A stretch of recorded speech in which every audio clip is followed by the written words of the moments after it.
Felício, queria que você pudesse também falar para a gente aqui, apresentar um pouco do seu lado escritor. Estou vendo que você tem um monte de livros atrás da sua imagem aí, e se você puder falar um pouquinho você como organizador, tem livros de sua lavra mesmo, você como autor isolado, livros de poesia. Não sou igual o André, né? Que já tenho um jabuti, estou começando ainda. São algumas tentativas de escrever algo, mas são algumas publicações desde 2018. Não seja modesto, né? Tem, tem uns livros do André aqui que vocês precisam conhecer também. São 3 só de poemas, então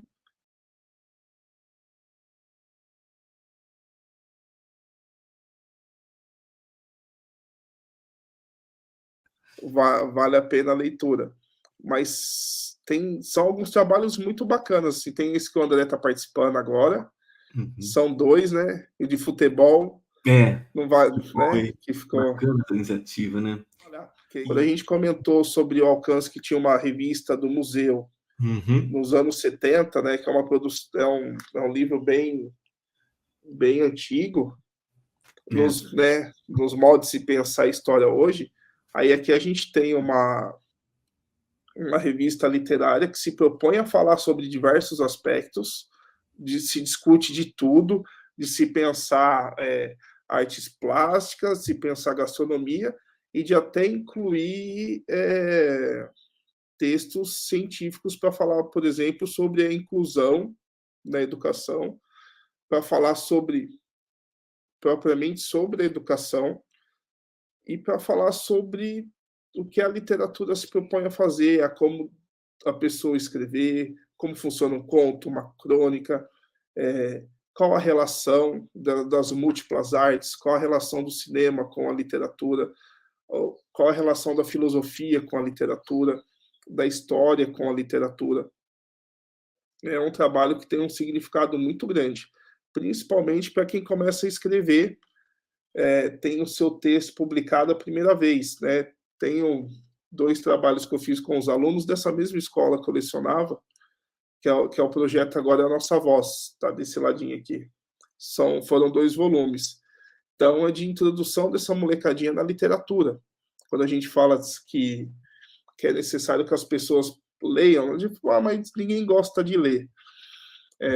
Será que as pessoas leram algo que elas gostam? Têm acesso a uma literatura que lhe é agradável? Assim? Então, a participação da molecada nesses projetos é muito significativo.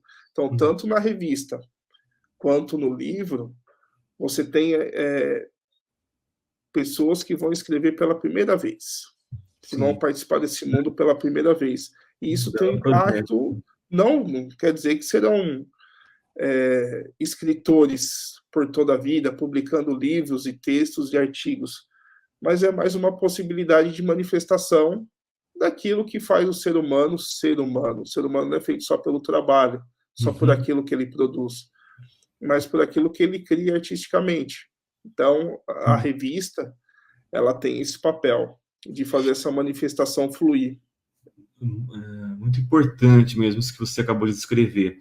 Agora, do lado, vamos dizer assim, o Felício autor, você falou que você gosta de trabalhar com poesia, né? Texto poético. Quando eu penso na história como algo muito poético, assim, porque isso varia muito do lugar onde você está, do contexto histórico, do período. Você entende a poesia dessa maneira, de acordo com o período que você vive.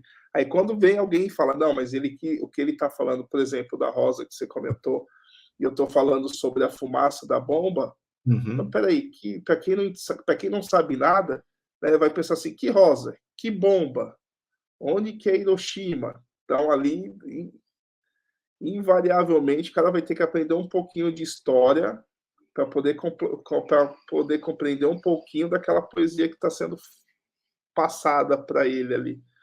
Por isso que é muito mais agradável você falar você escrever pela poesia. Ou a pessoa, se a pessoa não tiver os elementos para poder entender o que o poeta quis dizer, ela vai entender o que ela tem que entender. Mas se ela tiver, né, que a gente fala, isso fala muito hoje em filme, né? Você tem alguma referência de um filme que Ah, vai sim, amarrando um filme claro. no outro, né? Na poesia é isso, se você tem algumas chaves, se você tem alguns elementos ali, você se conecta diretamente com o autor e fala: "Nossa, muito bom, gostei", É, né? Você fala: "Nossa, que legal. legal".